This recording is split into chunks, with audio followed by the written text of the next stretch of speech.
Alright, here we go. You thought I couldn't suck this show even drier, did you? But baby, I have so many video ideas planned, you don't even know. Alright, enough of that. What's in store for this video, you might ask? Well, it's a top 10 list of my favorite Owl House episodes, in my opinion obviously. But there's a twist. This is only 5 of my favorite episodes, or the top 5, because the next 5 are going to be coming in the next week or two, because school is killing me, so forgive me please. I will be judging on personal enjoyment, plot, and character elements, but I'll go through some extra thoughts if I need to, or if it's necessary. The rating system will go from 1 to 10, with 10 being my favorite episode and 1 being a very good episode, if you get what I mean. Alright, enough with me talking, let's go. And I keep saying alright. Jesus Christ, I need to stop saying that word. Whatever, let's just get into it.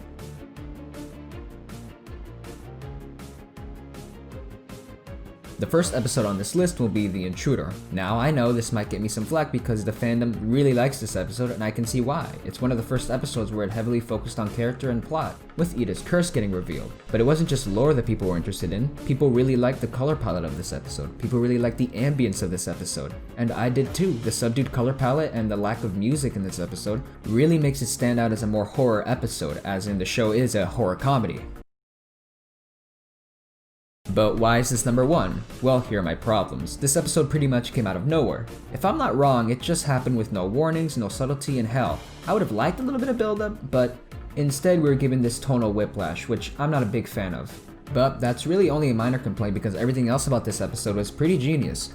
Luce and King's interactions were adorable and cute, and I love that King wasn't just an asshole this episode.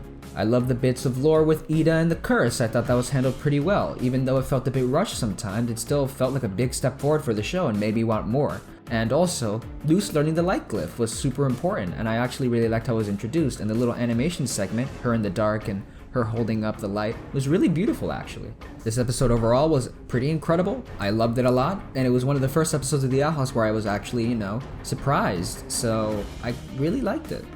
What else can I say?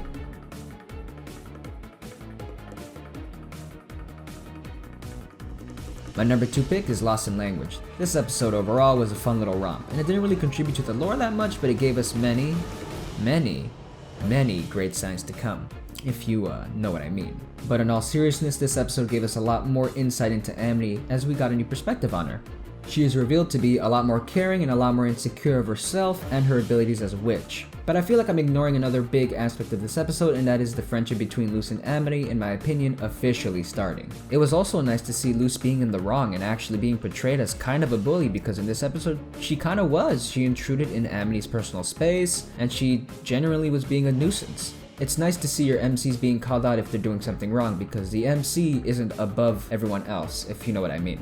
But one of my problems with this episode was that Luce, after this episode, didn't suffer many consequences. Sure, she was in danger, but it was kind of her fault that she got in danger. She actively went along with the Blight Twins' little plan and only spoke up when the damage was done, which is not what your MC should be doing. So it's only natural for Amity to come upon this misunderstanding and be frankly angry and call her a bully, which is what Luce is in this situation. So I like that the writers called her out on it. It's nice. But the problem lies is at the end of the episode, after all is said and done, Amity forgives her for some reason, with only one word of dialogue where they were friendly with each other. It's not necessarily bad because they had to end the episode in a lighter note, obviously, it's a kids show, but I just wanted a little more, if you know what I mean. But overall, I loved Amity and Luce's interactions and even the little dialogue they had. Their little feud was pretty cute. I loved Amity's siblings, they were pretty awesome and funny, and angry Amity and blushing Amity are precious. Again, it was a pretty fun episode, and I did like the character development of Luce now being more mindful of other people's feelings, as now she respects people's privacy and isn't as nosy as she was before, which is a pretty nice development.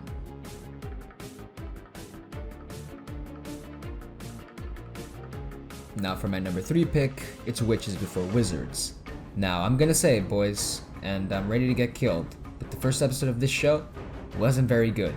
In fact, it's painfully average, which is not what I was expecting for a first episode, so I was kind of disappointed.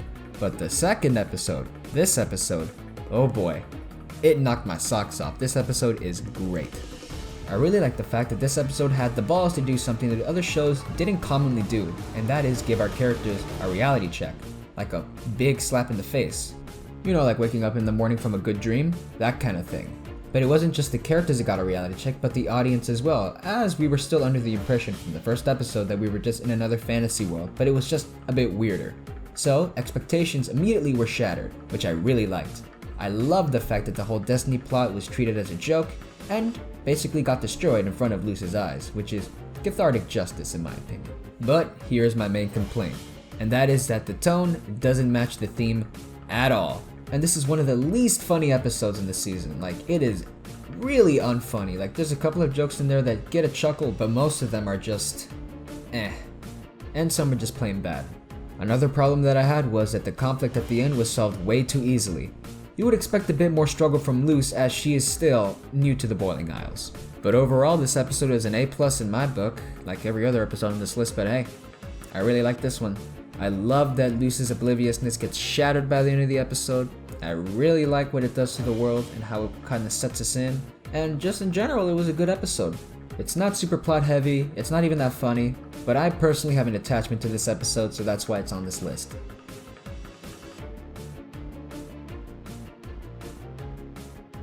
My number 4 pick is The Convention.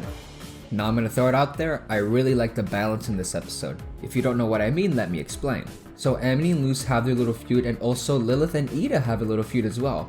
Both of them parallel one another, which I think is pretty cool. Lilith and Amity mirror Luce and Ida, where Lilith and Amity represent order and superiority, while Ida and Luce represent the free spirit of magic and unconventional ways of using magic. It's a pretty nice dynamic and makes for the twist at the end much more satisfying. I also love the dialogue between Luce and Amity at the end of the episode. I really like these types of silent moments in cartoons where the audience doesn't have to be distracted by spectacle or a nice piece of animation, and we can just focus on strong dialogue and character moments. Lots of shows would try to have these silent moments, but everything feels so elaborate and so played out that you can't relate to it, while this moment felt really simple. And that simplicity of two characters just having a heart-to-heart, two characters just talking, it makes for a pretty simple, yet beautiful conversation of just two characters talking, working it out. So here's where the episode falters a little bit, and that is that the pacing in the beginning is extremely slow and boring. Another complaint is that this episode didn't really do a good job at introducing the Coven system to us. It was pretty basic, and I was expecting a bit more from a Coven convention episode. Like, come on, a bit more explanation could be nice. But overall, I loved all the little character moments. I love that Lilith got introduced in this episode. I love that the writing in this episode was pretty spot on. A slow beginning and some pacing issues here and there. The fight scene and the great character moments at the end were amazing. If this wasn't in my top 10, I'd be doing this episode a big disservice. I really liked the writing in this episode.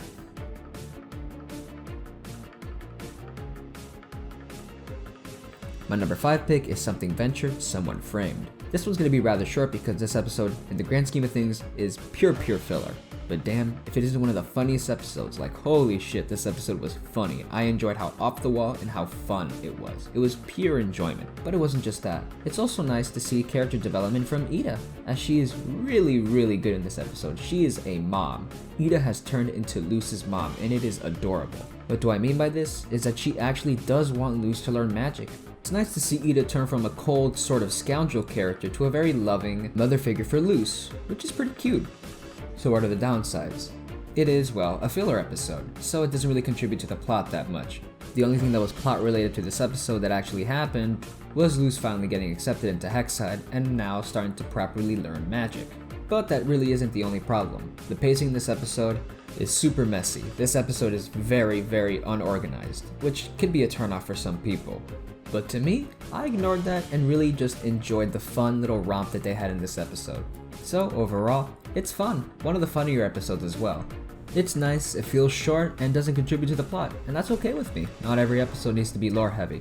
So if you're still sad about the season finale and how much lore was revealed, just watch this episode. You'll have a lot more fun.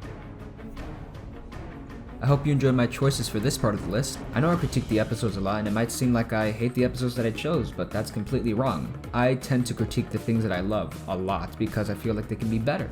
But take each complaint with a grain of salt because it's not really that serious. I make it a big point in the video, but don't worry, it's a small fragment and I just wanted to make it short. You know what I mean? Anyway, see you in part 2, I guess. Hey, hope you enjoyed part 1. Part 2 is going to come out soon, and I'm going to keep this short and just say thanks for the recent support on that Lumini video. I actually put a lot of effort into that one, so thank you. Either way, see you guys, and again, see you in part 2. Bye.